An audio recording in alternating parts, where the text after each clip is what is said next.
नफ्स इंसान का पहला दुश्मन है, जो किसी और जगह नहीं रहता, जो किसी और जगह नहीं रहता, बल्कि इंसान के अंदर ही पोशीदा रहता है, इंसान के अंदर छुपा बैठा है। इंसान का नफ्स, ये नफ्स इंसान को अच्छाई से रोकता है और ये बुराई की तरफ रागिब करता है।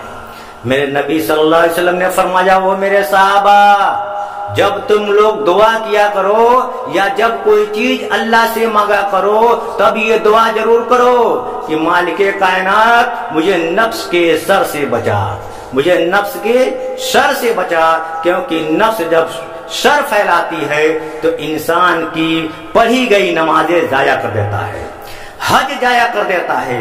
जब नफ्स शर फैलाता है तो इंसान की गई नेकियां बर्बाद कर देता है, क्योंकि इंसान जब नफ्स के गिरफ्त में आ जाता है तो फिर उसके सारे आमाल खूबियां उसके नफ्स के खातिर रह जाती है। सारा कुछ अपने नफ्स के खातिर करता है। वो नमाजें पढ़ता है दिखावे के लिए, वो कुरान पढ़ता है दिखावे के लिए, किसी की मदद करता है दिखावे के लिए, क्योंकि इंसान का जो नफ्स है वो गुनाहों की जड़ है।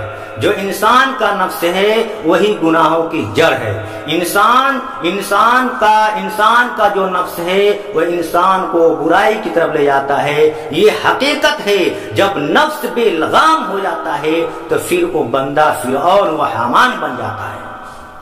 जब नफ्स बेलगाम हो जाता है तो फिर वो बंदा फिरऔन व हामान बन जाता है। ये वही नफ्स तो है जिसने हाबिल को काबिल से कत्ल करवाया।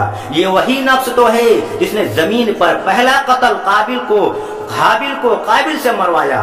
ये वही नफ्स तो है जिसने जमीन पर पहला कत्ल हाबिल को काबिल से मरवाया।